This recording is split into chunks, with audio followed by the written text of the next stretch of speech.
NTR trust Bhavan లో రేవంత్ రెడ్డి మీడియాతో మాట్లాడుతున్నారు. ఇప్పుడు లైవ్ లో చూద్దాం. బద్ద వ్యతిరేకమైన వైఎస్ రాజశేఖర రెడ్డితో పొత్తు పెట్టుకొని రాజశేఖర రెడ్డి గారు తోకపాటిగా మారింది నువ్వు మీ నాయన అని చెప్పి కేటీఆర్ కి సందర్భంగా గుర్తు చేస్తున్నా. అదేవిధంగా 2009లో అక్కడ రాజశేఖర రెడ్డి మీ తోక కత్తిరిస్తే మళ్ళొచ్చి మా తెలుగుదేశం పార్టీకి తోక పార్టీగా మారింది నువ్వు మీ తండ్రి కాదా 2009లో అని నేను అడుగుతున్నా. ఆనాడు మాకు తోక పార్టీగా మారి తెలంగాణలో మీరు నిలబడితే 52 సీట్లు మీరు నిలబడితే కేవలం 10 సీట్లు మాత్రమే గెలిచిండు. ఆనాడు రాజశేఖర రెడ్డి గారు మిమ్మల్ని అడిగిండు 52 సీట్లు నిలబడితే గెలిచింది 10 కదా రాజేంద్ర, తలకాయ ఎక్కడ పెట్టుకుంటామని చెప్పి ఇదే శాసనసభలో మీ పార్టీ శాసనసభ నాయకుడైన ఈటెల రాజేందర్ని రాజశేఖర రెడ్డి గారు ప్రశ్నించడం జరిగింది. ఒకవేళ నీకు గుర్తు లేకపోతే మీ ఆర్థిక మంత్రి ఈటెల రాజేందర్ని అడుగు. 2014లో ఒక్కసారి ఏదో నువ్వు నెగ్గినవు కదా అని చెప్పి అదేదో శాశ్వతం అన్నట్టుగా ప్రగల్భాలు పలుకుతున్నావు కేటీఆర్. 2004, 2009 కళ్ళ ముందల ఉదాహరణలు ఉన్నాయి. 2014లో ఒక్కసారి గెలిచినంత మాత్రాన కాంగ్రెస్ పార్టీ చేతగాని తనం, కాంగ్రెస్ పార్టీ అంతర్గత కుమ్ములాటలు, కాంగ్రెస్ పార్టీలో మీకోసం కోవర్తు పనిచేసిన కొద్దిమంది వ్యక్తుల వల్ల మీరు ఒకవేళ అధికారంలోకి వచ్చి ఉండొచ్చు 2014లో. మేము దాన్ని కాదంటలేం.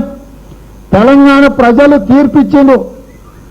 మీరు పాలకపక్షంగా ఉండండి, ప్రతిపక్షంగా ఉండి మమ్మల్ని పోరాటం చేయమని చెప్పి తెలంగాణ ప్రజలు మాకు ఇచ్చిండు. కానీ ఇవాళ మీరు చేస్తున్నది ఏంది? మీరు చేస్తున్న తప్పిదాలను కప్పిపుచ్చుకోవడానికి ఈరోజు సత్సాంప్రదాయాలను ఉల్లంఘించడమే కాకుండా కాల రాయడమే కాకుండా ఈరోజు గొప్పలుగా చెప్పుకుంటున్నారు. ఆయన ఇంకో మాట కూడా మాట్లాడిండు, రామరెడ్డి వెంకటరెడ్డి వైద్యానికి ₹1 కోటి ఖర్చు పెట్టామని. మీ అయ్యే జాగీర్ ఏం ఖర్చు పెట్టలే.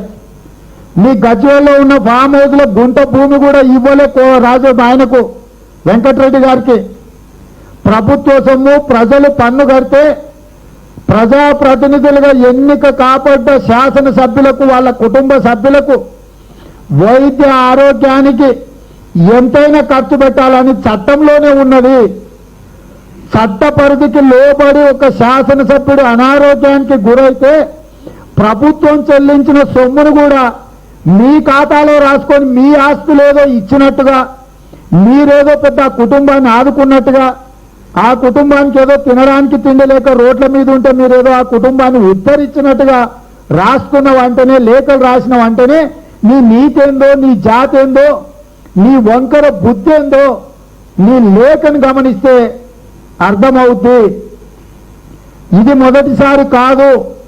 ఏ ప్రజాప్రతినిధి ఆరోగ్యం బాగలేకపోయినా ప్రభుత్వ సొమ్ములతో వైద్యం చేయమని చెప్పి మనమే చట్టాలు శాసనాలు చేసుకున్నాం. చట్టాలకు శాసనాలకు లోబడి మాత్రమే ఈరోజు ప్రజాప్రతినిధుల ఆరోగ్యానికి ప్రభుత్వం సొమ్ము ఖర్చు పెడుతున్నారు. ఈ మధ్యకాలంలో మీ నాయకులు మీరే అంటున్నారు, ముఖ్యమంత్రి గారు ఆరోగ్యం బాగలేదు, అమెరికాకు పోయేది ఉంది వైద్యానికని. రేపు ఈ రాష్ట్ర ముఖ్యమంత్రి అమెరికాకి వెళ్ళినా కూడా వైద్యం కోసం వారు తిరిగి వచ్చినా రాకపోయినా రాష్ట్ర ప్రభుత్వ సొమ్మునే ఆయన ఆరోగ్యానికి ఖర్చు పెడతారు తప్ప నువ్వు నిన్నమన్నా మిషన్ భగీరథలనో లేకపోతే జలయజ్ఞంలో తీసుకున్న కమిషన్ల నుంచి ఖర్చు పెట్టాల్సిన అవసరం లేదు కేటీఆర్ గారు.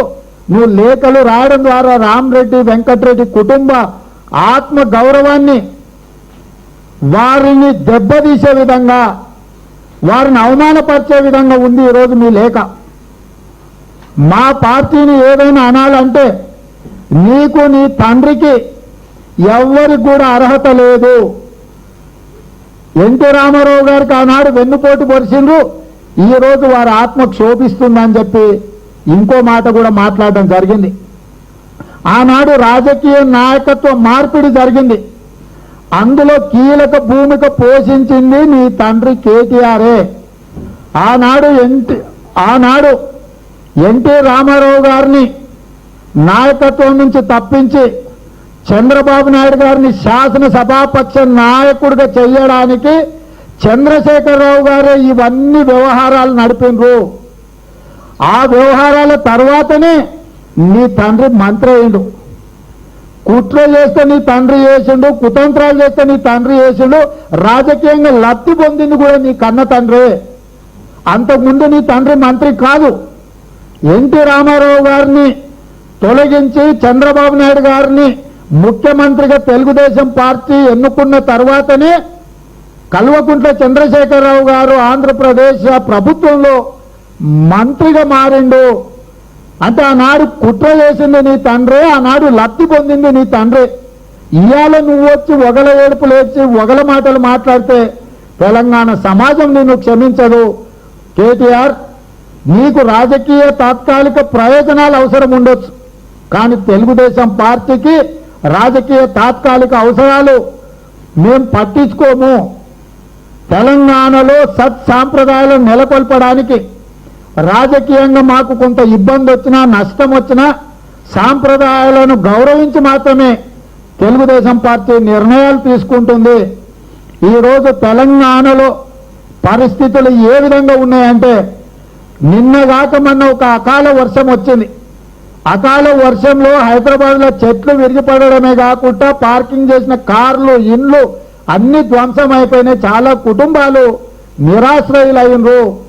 ప్రశాంత వాతావరణంలో అకాల వర్షం వస్తే ఏ రకమైన బీభత్సం వస్తుందో ఉంటుందో, తెలంగాణ ఏర్పడ్డ తర్వాత టీఆర్ఎస్ అధికారంలోకి వచ్చిన తర్వాత కూడా అలాంటి అకాల వర్షంతో వచ్చిన బీభత్సమే మీరు అధికారంలోకి వచ్చిన తర్వాత తెలంగాణలో ఆ బీభత్సమైన పరిస్థితులు ఉన్నాయి. అదే కాదు, పచ్చని పంటలు చేతికొచ్చే సమయంలో అడవి పందులు ఆ పంట మీద దాడి చేసి తినడమే కాకుండా మొత్తం విధ్వంసం చేసి అరాచకం అడవి పందులు ఎట్లా చేస్తాయో, పంట పొలాల మీద పడి రైతుల పంటలను అన్నిటిని కూడా సర్వనాశనం పందులు ఏ విధంగా చేస్తాయో ఇవాళ టీఆర్ఎస్ నాయకులు తెలంగాణను కూడా విధ్వంసం చేస్తున్నారు. అడవి పందులు పంట పొలాల మీద చేసే దాడికి టీఆర్ఎస్ పార్టీ తెలంగాణ సమాజం మీద చేస్తున్న దాడికి పెద్ద తేడా లేదు. ఈ రెండు ఒకే రకమైనవి, ఒకే విధానమైనవి. ఇప్పటికైనా ఈ వంకర మాటలు మానండి, సాంప్రదాయాలను గౌరవించండి. సాంప్రదాయాలను గౌరవించ